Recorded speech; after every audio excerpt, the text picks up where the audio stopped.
Assalamualaikum warahmatullahi wabarakatuh. Alhamdulillah rabbil alamin wa bihi nasta'in wa ala umuri dunya waddin. Wassalatu wassalamu ala rasulillah anbiya'il mursalin sayyidina Muhammad wa ala alihi washabihi ajmain. Amma ba'd. Yang terhormat Ibu dosen pengampu mata kuliah pendidikan karakter, yang terhormat seluruh teman-teman PAI 7P, langsung saja. Pertama-tama marilah kita panjatkan rasa puji syukur kita kehadirat Allah Subhanahu wa Ta'ala yang mana telah memberikan kita kenikmatan kesehatan sehingga kita dapat mengikuti perkuliahan pada pagi hari ini. Kedua kalinya sholawat serta salam semoga tetap tercurah limpahkan kepada junjungan Nabi besar Muhammad SAW, yang mana beliau telah membimbing kita dari zaman jahiliyah menuju zaman Islamiyah, yakni dinul Islam. Ketiga kalinya di sini saya sebagai moderator akan memimpin jalannya presentasi dari kelompok 3. Dalam presentasi kali ini dibagi menjadi 2 sesi. Sesi yang pertama yaitu sesi pemaparan materi, dan sesi yang kedua yakni sesi tanya jawab. Langsung saja memasuki sesi yang pertama yang akan disampaikan oleh teman saya. Silakan.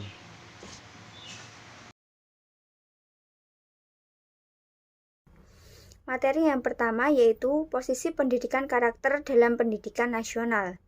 Dalam kebijakan nasional ditegaskan bahwa pembangunan karakter bangsa merupakan kebutuhan asasi dalam proses berbangsa dan bernegara. Sejak awal kemerdekaan, bangsa Indonesia sudah bertekad untuk menjadikan pembangunan karakter bangsa sebagai bahan penting dan tidak dapat dipisahkan dari pembangunan nasional. Secara eksplisit, pendidikan karakter atau watak adalah amanat Undang-Undang Nomor 23 Tahun 2003 tentang Sistem Pendidikan Nasional Pasal 3, yang menegaskan bahwa pendidikan nasional berfungsi mengembangkan kemampuan dan membentuk watak serta peradaban bangsa yang bermartabat dalam rangka mencerdaskan kehidupan bangsa. Bertujuan untuk berkembangnya potensi peserta didik agar menjadi manusia yang beriman dan bertakwa kepada Tuhan Yang Maha Esa, berakhlak mulia, sehat, berilmu, cakap, kreatif, mandiri, dan menjadi warga negara yang demokratis serta bertanggung jawab. Potensi peserta didik yang akan dikembangkan seperti beriman dan bertakwa kepada Tuhan Yang Maha Esa, berakhlak mulia, kreatif, mandiri, menjadi warga negara yang demokratis, serta bertanggung jawab pada hakikatnya seperti makna karakter. Pengembangan potensi tersebut harus menjadi landasan implementasi pendidikan karakter Indonesia.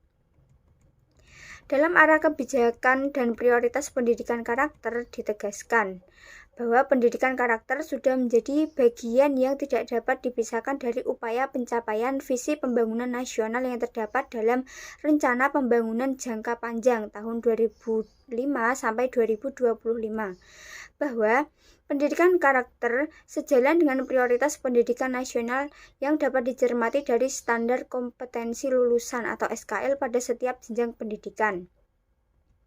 Untuk memantau pelaksanaan pendidikan dan mengukur ketercapaian kompetensi yang ingin diraih pada setiap jenjang pendidikan, telah diterbitkan Peraturan Menteri Pendidikan Nasional atau Permendiknas Nomor 23 Tahun 2006 tentang Standar Kompetensi Lulusan atau SKL.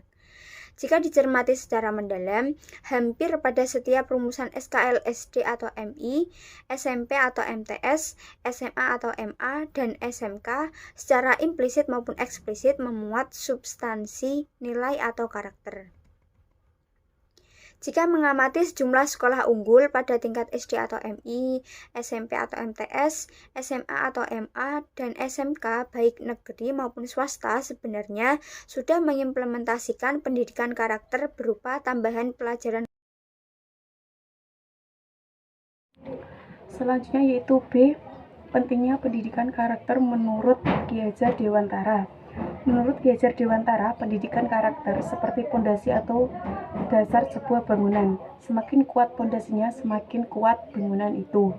Ki Hajar Dewantara meletakkan konsep karakter sebagai pijakan atau dasar yang disebut Pancadharma, yaitu suatu dasar berdasarkan pada 5 asas. Kelima asas itu sebagai berikut. Yang pertama yaitu asas kemerdekaan, yang kedua asas kebangsaan, yang ketiga asas kemanusiaan, yang keempat asas kebudayaan, dan yang kelima asas kodrat alam. Dalam beberapa buku tulisan Ki Hajar Dewantara tidak ditemukan istilah karakter, tetapi secara implisit istilah karakter muncul di berbagai buku karangan dengan istilah budi pekerti. Nata menyebutkan bahwa menurut Ki Hajar Dewantara, budi pekerti adalah jiwa dari pengajaran, bukan konsep yang bersifat teoritis dan bukan pula teori tentang baik buruk, benar salah, dan sebagainya. Tetapi budi pekerti ialah pemberian kuliah atau ceramah tentang hidup kejiwaan atau keadaban manusia. Dengan kata lain, keharusan memberi keterangan-keterangan dan penjelasan-penjelasan tentang budi pekerti secara luas dan mendalam. Pengajaran budi pekerti artinya untuk menyokong perkembangan hidup anak-anak lahir batin dari sifat kodratnya menuju peradaban dalam sifatnya yang umum, seperti menganjurkan atau memerintah anak-anak untuk duduk yang baik, jangan berteriak agar tidak mengganggu orang lain, bersih badan dan pakaiannya, hormat terhadap ibu, bapak, dan orang-orang tua lainnya, menolong teman-teman. Itulah yang dimaksud pengajaran budi pekerti.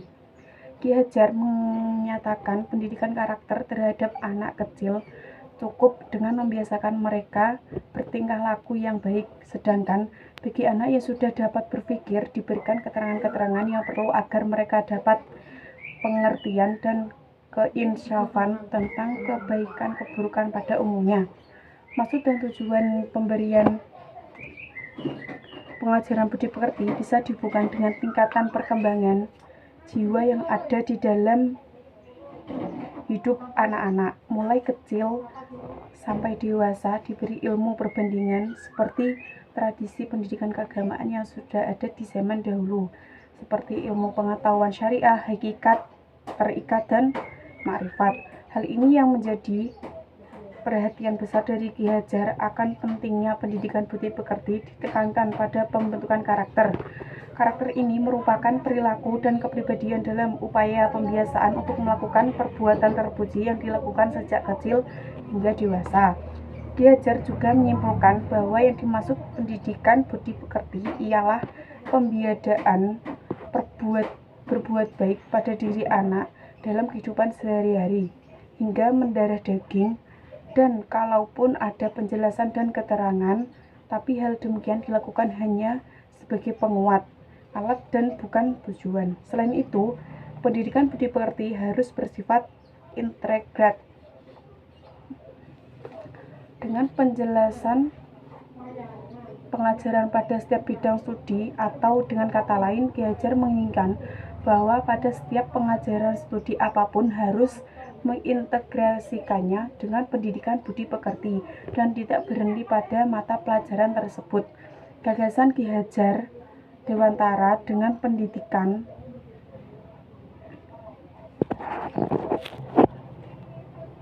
Gagasan Ki Hajar Dewantara tentang pendidikan, beliau berpendapat bahwa pendidikan adalah daya upaya untuk memajukan bertumbuhnya budi pekerti atau kekuatan batin, karakter, pikiran atau intelek, dan tubuh anak.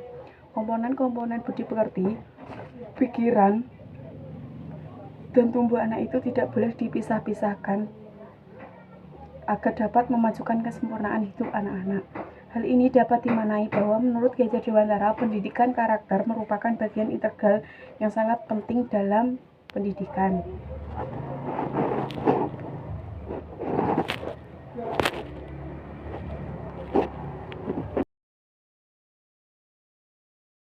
Adalah konsep pendidikan sistem Emong Ki Hajar Dewantara yang selengkapnya meliputi yang pertama adalah Ingkarso Sung Tulodo, mengandung nilai keteladanan, pembimbingan, dan pemanduan.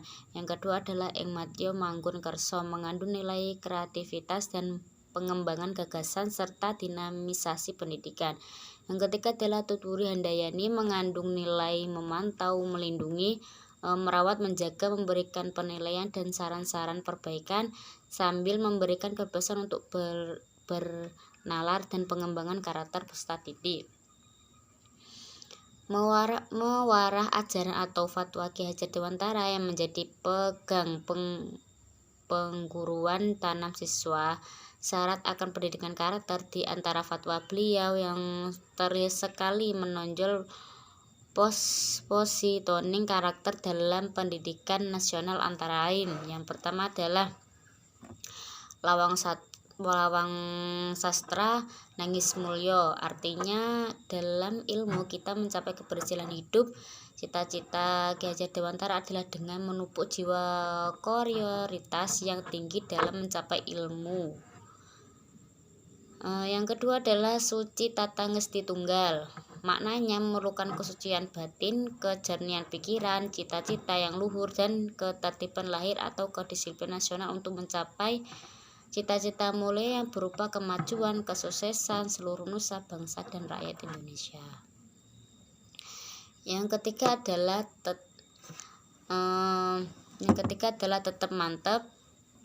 Antep maknanya dalam pelaksananya tugas pendidikan dan membangun bangsa harus berketetapan hati, tekun bekerja tanpa menoleh kanan kiri, yang berarti melentakkan perjuangan tetap tertib berjalan maju, harus selalu mantap, setia, dan taat asas teguh iman sehingga tidak ada pembelokan jalan perjuangan kita.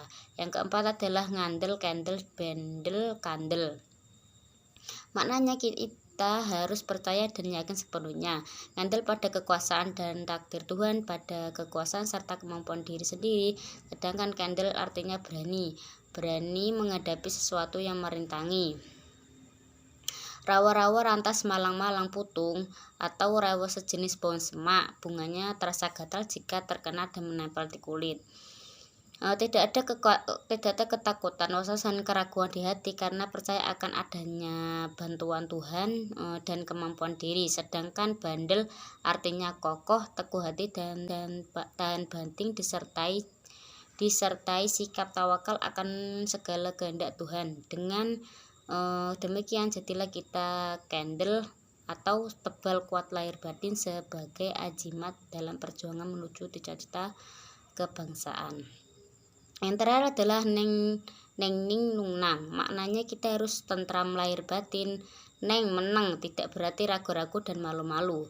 Ning dari kata wening, bening, jernih, pikiran kita tidak mengedepankan emosi, mampu dan mudah membedakan antara hak dan yang batil, sehingga kita menjadi nung, harum, kokoh, kuat, senantiasa teguh, kukuh lahir batin untuk mencapai cita-cita. Jika ketiga hal tersebut telah kita capai, maka kita akan mencapai nang, artinya menang dan menang, memperoleh kemampuan dan memiliki kewenangan, berhak dan berkuasa, memiliki jerih payah kita, kesuksesan dan kemuliaan lahir dan batin.